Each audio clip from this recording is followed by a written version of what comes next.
Hi everyone. Hi Pekhna. It's nice to have you again. Yes, I'm so excited. I'm so excited too. So I'm Risha. I'm a registered psychotherapist and the founder of Risha Deve Psychotherapy. We are a culturally attuned and trauma-informed practice based in Ontario, supporting South Asian individuals, couples, families through therapy that truly understands the unique challenges of navigating identity, family expectations, and mental health. At our practice, we specialize in helping folks who are struggling with people pleasing, family conflict, intergenerational trauma, and finding balance between their cultural roots and personal values. In today's episode, it's especially for those who have loved ones or a loved one struggling with addiction, a topic that's often kept quiet in Desi households. So we're opening up the space to talk honestly about it with our team member, Pekhna Kaur. Pekhna is a deeply compassionate and culturally responsive registered psychotherapist qualifying who brings a grounded and client-centered approach to her work.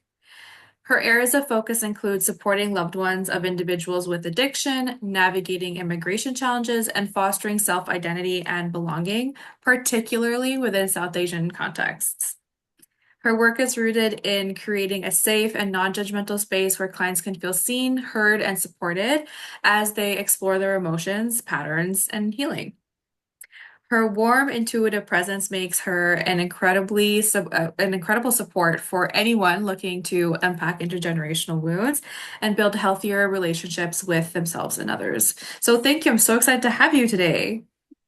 Thank you for that. Oh my God, it's such an experience to have someone read anything about you. I'm just taking that in. Those are generous words. Thank you. Of course, of course. And you're doing such great work. And today I'm so excited because we're talking about addiction, Mhm. which in Desi households, we don't really talk about, right? There's a lot of stigma and shame around it. So I'm really excited that we get to talk about it today.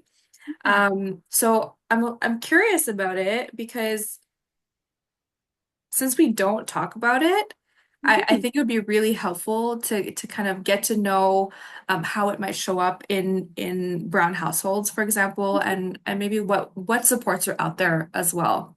Yeah. And something that's really exciting is that Pekhna is offering a group therapy um, offering for folks who have a loved one with addiction starting in May of 2025. So we're really excited about that. But before we even go into these details, I'm curious, how does addiction typically present in Desi households? And what are some common behaviors that maybe people are struggling with?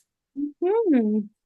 I appreciate how you started this conversation, Risha, about starting at the point that firstly we don't talk about it.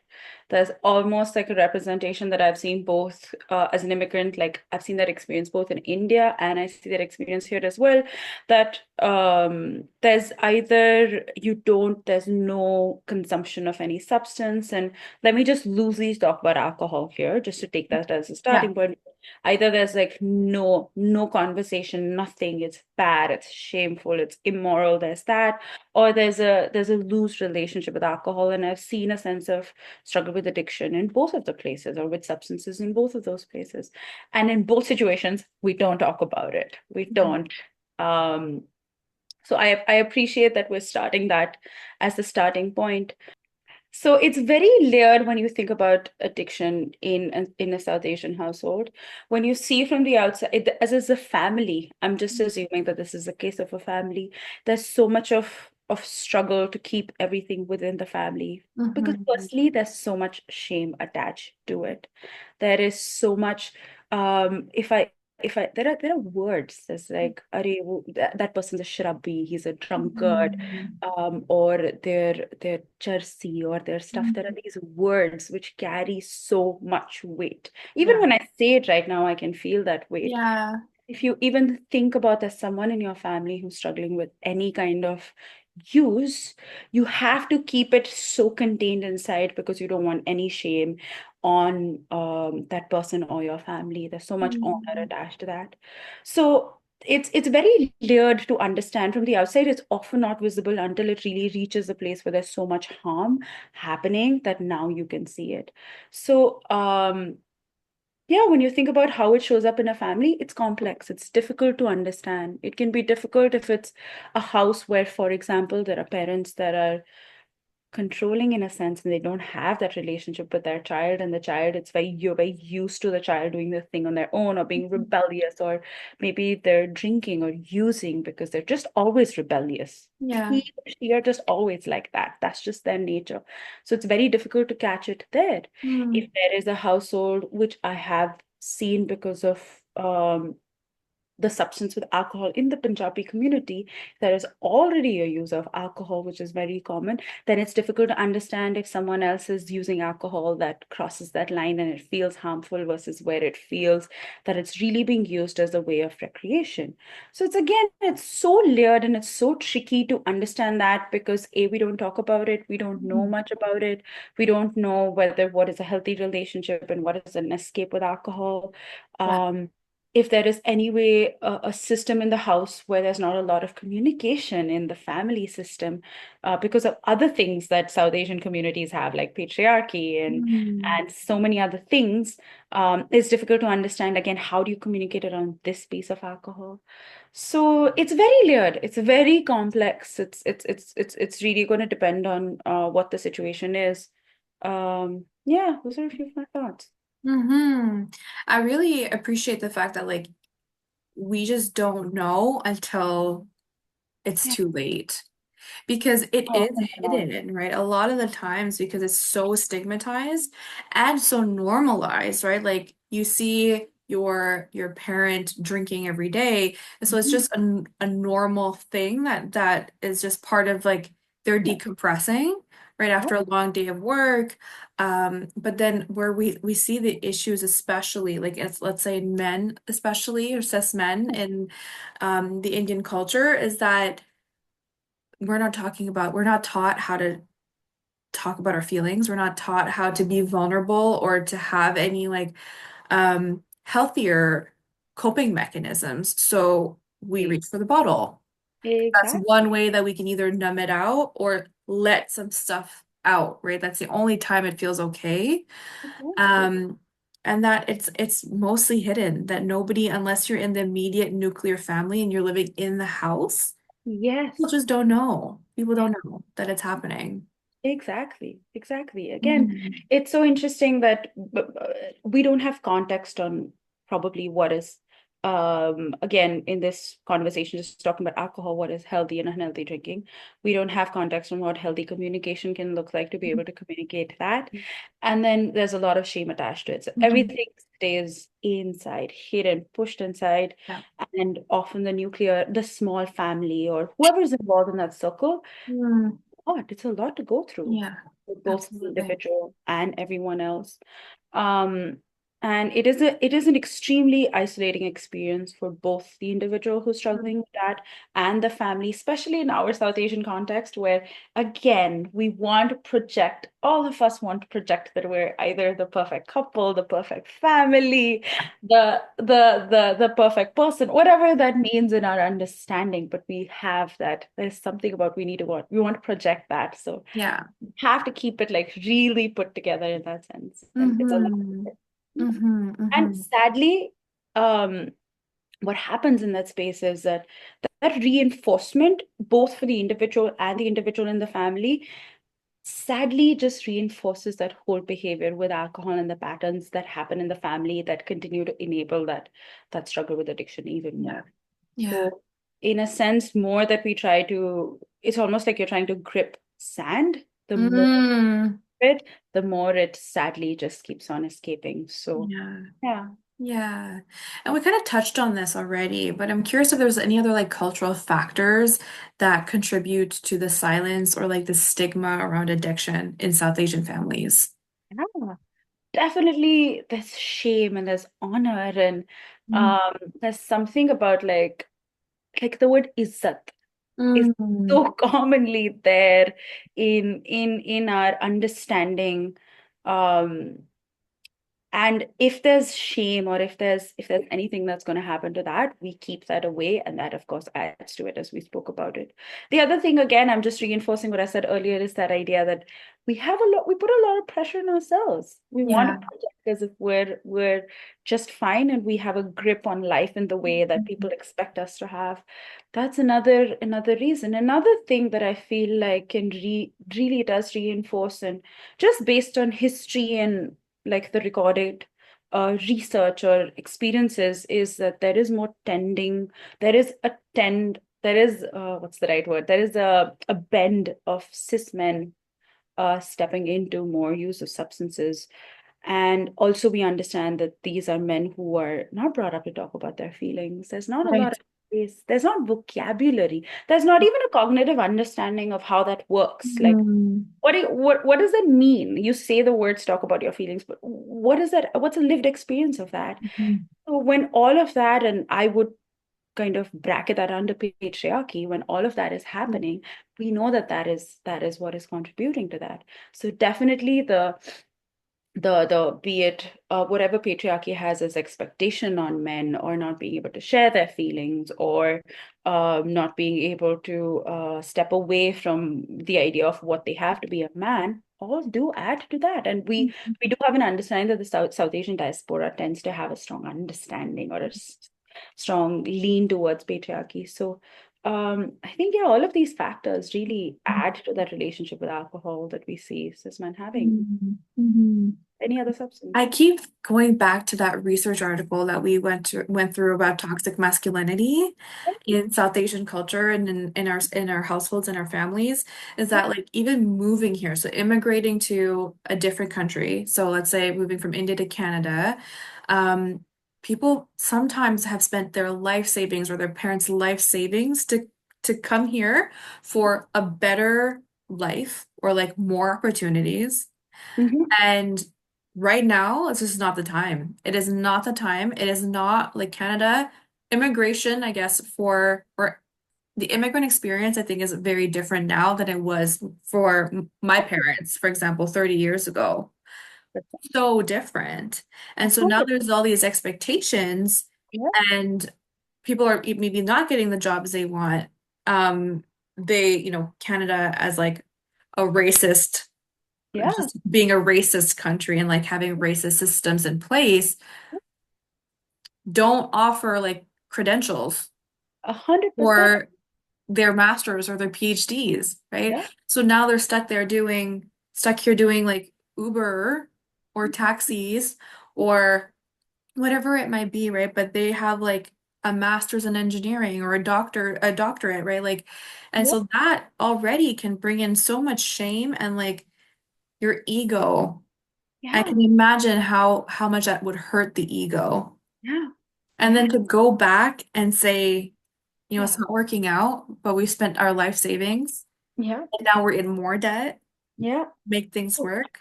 yeah, yeah. Yeah. So substance use is the perfect escape in that case. It makes Yeah. complete sense. Yeah, Yeah. Because we're not going to talk about it because it's shameful. It's considered shameful and embarrassing. yeah, Mm-hmm. yeah, 100%. I know we're going to talk a little bit more about people who have family members who struggle with addiction, but I just want to say this about someone who struggles with addiction, that I feel like almost always that I've ever worked with anyone or Yeah. heard their story, it always makes sense. Like an Mm. addiction always makes sense. It's Yeah. never that someone just got up and they're using to a way that's harming them. It always has a Yeah. story that makes complete sense. Yeah. Yeah. Absolutely. Yeah. I appreciate that take. Hmm. Yeah. And going into, talking about family members with Yeah. loved ones with addiction. So tell me a little bit more about the signs that a family member's substance use has become an addiction or that has become problematic rather than just occasional or recreational use. Mm-hmm. So I'm gonna answer this question, I think, like um in a way that maybe for a family member, and you're just looking at another family member who's struggling. Um and then, because you can look at these in two ways. You can look at the impact that you're having and that as a sign, and you can see what's happening with the other person as a sign. So I almost feel like I want to answer from both perspectives, like for another person. So one of the ways, one of like these terminologies that you hear in substance use work is harm reduction, wherein Mm. there is this idea that you look at the use of the substance. Again, going back to the idea that substance use makes sense. Yeah. Always, if there is an addiction that's happening, there's a reason behind it. So you look at it from a harm perspective. You look at a physical harm, you see social harm, you see mental harm, you see emotional harm, spiritual harm in different perspectives. So if the person was working and they're not able to go to work, they're seeing a change, they're seeing directly proportional or directly related to their substance use. Yeah. They want to get up in the morning and use, and that because Mm. that they can't go to work. So their workplace, that's getting harmed.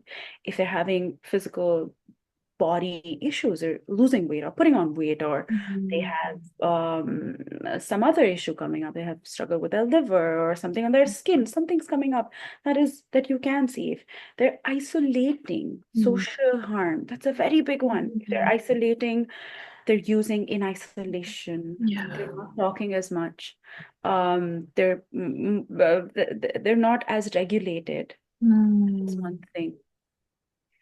Spiritual and mental harm, whatever is their understanding, again, very closely related to isolation. If mentally Mm. so they're foggy, they're not getting a sense of things, whatever that seems like for you.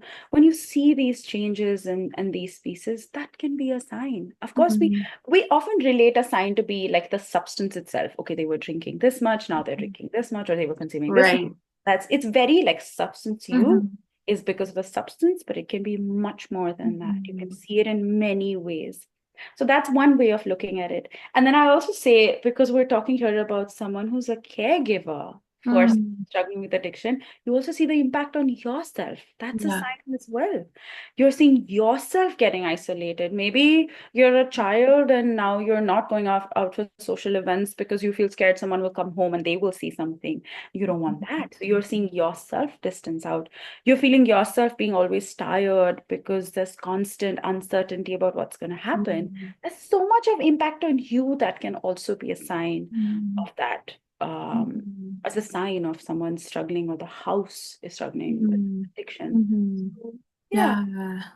Yeah, and like the tiredness makes so much sense too, right? The exhaustion makes sense because you would be walking on eggshells. You're not sure, as you mentioned, the uncertainty, like you're not sure what you're going to be walking into. You don't know what you're waking up to. So we become very sensitive to our environment about like how someone's walking around the house, how someone's closing a door, how someone is even breathing, right? Or sighing. Those are yeah. things that your body is going to start taking note of.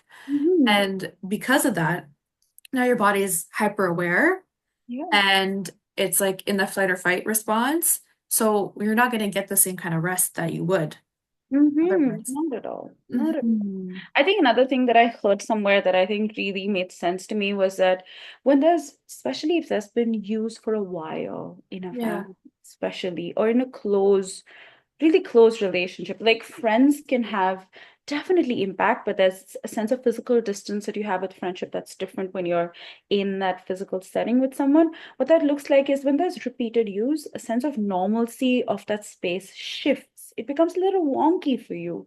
That also happens. What is normal and what is not? It also starts to shift. So I think it's very important when we because as caregivers, it can be sometimes hard to think about what's happening with you. All the focus stays right there. Of course, Yes. you need to. It's almost Mhm. you are in survival mode. Yeah. That is really needed. But then again, this is the space we're creating to bring that back on yourself. And you also have a Mhm. lot of impact and a lot of information about what is happening in this space. Mhm. Yeah. Mhm. Yes, like coming back and refocusing or recentering, coming back to the self.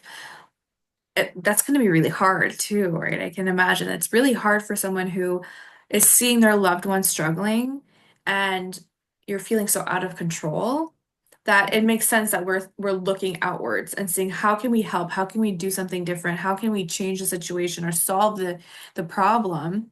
Yeah. And a lot of the times this stuff, unfortunately, is very much out of our control Yeah. Yeah. until someone wants to get help, unless someone sees that they're in danger to themselves or others. It's really hard to get help for folks who maybe don't want to or don't see that there is a need for it. Yeah. So coming back to the self and noticing, okay, like what can I control? What can I do differently for myself and take care and how can I take care of myself while this is happening and until maybe this person's ready Yeah. would make sense. And it's hard. It's hard on so many layers for so many Yeah. things to I also there's also like there is I see a lot of women who are in heterosis marriages in South Asian Yeah. households also be almost like mothering their partners, also Mm. be caretakers and caregivers of their partners, no matter if they're a substance user or not. But let's say if there is, and you've become a caretaker or a caregiver for someone, to be able to step back is almost an identity loss for you as well. Oh, yes. So it is so much work. It's almost so difficult. You want to help, but you don't want to. There's so many Mm. emotions involved. There's anger. There's shame involved for you as well. Yeah. So And there's so guilt. much and guilt. Yeah. So it's hard. It's hard to do that. But the only way out of it, and you named it beautifully, is that you really can't do anything for them. Mm. There is a self journey that they have to have. It is self-diagnosed issue. It is something that I have to accept that I want to change for myself, and then that is going to change. So it's a lot for a Mhm. caregiver. It's a lot to Yeah. be experiencing that. Yeah. Yeah, absolutely. And so for caregivers, like I'm curious what resources are available for South Asian families more specifically, Hmm. who maybe may not feel comfortable seeking help through like mainstream Western services. What's out there? Yeah. Um, I think firstly I have to say, and we've touched on this before, is that community, being in other relationships, having support is extremely important if someone's having this experience. Yeah. Because the core of it, both for the person using and for the family, is isolation. It is Mm. really about containing everything into like the smallest bubble possible, Yeah. not talking about your problems. You can start to develop thought patterns of like, maybe it's not that big, maybe it'll get fine, maybe I should not talk about it. This is so shameful, I can't. So many things you develop that then again cut you off. So the first step is, yes, start to really reinforce for yourself that I want to step out, get support. Mm. There are organizations. One of the really great, and this is informed by Western idea, but I still want to share, is Al-Anon. Mm. Al-Anon is Allies for Alcoholics Anonymous. AA is Mhm. Alcoholics Anonymous, and Al-Anon is, you can, if anyone is Al-Anon, just Google it and you will find meetings every day, at least 3 meetings online and in Yeah. person, and everywhere over the world. Yeah. Everywhere. Yeah. That is a great place for you to just step in and literally just feel like you belong somewhere, because often you can't share your stories with your friends. You can't share it Mm. with school. You can't share it with other parents. You can't share it with other family members. Yeah. It's hard, Hmm. a lot of shame, and maybe no one will understand what it Mm. is. If I share this experience happened, maybe no one will understand. And Yeah. that places feel like you belong. So Al-Anon is a great place for community services. There is PCHS, which is another organization, Punjabi Mm. Community Health Services, in the GTA area. Mm. They also have different programs. Um, we do have our program that's happening. Yes. I'm Yeah. so excited that we get to offer this. Yes, Yeah, which so is, tell us a little bit more about it. yeah, which is with that same idea. Firstly, to have folks feel like they're not alone. I think that's the Yeah. first thing. And normalize so many of the experiences that you might be having or you might be feeling, which are hard to share in other places, just because probably they're not normal in all households. Mm. They do make complete sense. And in this Hmm. space, we do get it. It does Yeah. happen. And what this group is going to be about, that I'm very excited. Yes, it's going to be about normalizing, creating a safe space, Mm. almost in a way that have folks who come here find a place of landing. It's usually when you're in Just imagine you're in a house where there's so much happening. You're always like, your back is a little straight, your ears are a little, you're just Yeah. hyper aroused, hyper focused all the time. You don't know what's going to happen. Mhm. And you're navigating the wave of like, okay, someone's using what is stuff around that, then they're going into a different phase. How do you manage that? What is your role in the family? Are you the one who's rebelling? Are you the one um that's fighting? Are you the one that's sad and that's Yeah. so much impact on your mental health? So you have a place to land. Mm. Just A be predictable space. a predictable space. Yes, Yeah. I appreciate that so much. Yeah. A little bit of certainty, that little bit of familiarity, that little bit of predictability can be very, very supportive. Mhm. And then yes, we'll touch on a few different things around maybe understanding addiction, and also most importantly understanding what is my role, what can I do, what should I do, how do I take care of myself, what is, I don't have control over the situation, I don't have control over the other person's use, I have control over me, I have choices that I can make for myself. What are those choices and how do I navigate that? So I think those are a few of the ideas that we're really trying to do. Community support, coming out of isolation, and a lot of love, self-love. Yeah. That is deeply needed in this situation. Even for the person who's using, there's a lot of using is self-harm. It is Mm-hmm. harmful. Mm-hmm. So it kind of ripples into the whole family system, and you want Yeah. to love back. So those are a few things we're gonna try to do. Yeah. To do. Mm-hmm. Grace, self-compassion, all of that stuff is so hard because again, we're focusing so much on what's happening in front of us that like we put ourselves on the back burner. And Oh, this group sounds like the space for someone to actually prioritize themselves so that they can take care of themselves, they can have a better understanding of what's happening yeah. and prioritize themselves, Hmm. Hmm. which will then even give them the energy and this and the time and like the intention to show up for their loved ones. Totally. 100. Mhm. Yeah, that makes complete sense. Yeah. Yeah. So we are open for registration. Yes, we We're are. open for registration. We start May 1st, which is a Thursday, May 1st, 2025, at 6:30 p.m. to 8 p.m. Yes. Yes. It is online. It's open to anybody. And Hmm. anything else you'd like to share? Um, hmm.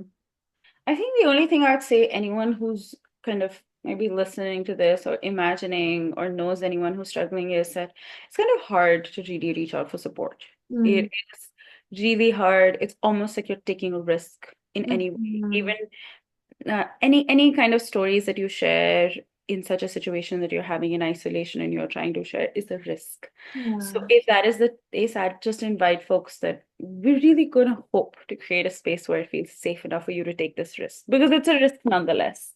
Yeah. I am not doubting that at all. And there's something about community that can be very supportive in this space. So yeah, if that is something on someone's mind who's hearing this, then I hope they take the risk. Absolutely. I love that. And if anybody has any questions, please email Pekhna at Pekhna at Risha, Risha, Dave Beautiful. Awesome. All right. Well, again, thank you so much for being here. I'm so glad we get to talk about this. And I look forward to like more of this stuff, talking a little bit more about addiction and like and just hoping to make a space for folks who maybe are struggling on their own to know that they're not alone and that it's okay to talk about it. And that's where the healing starts. Indeed. Yeah.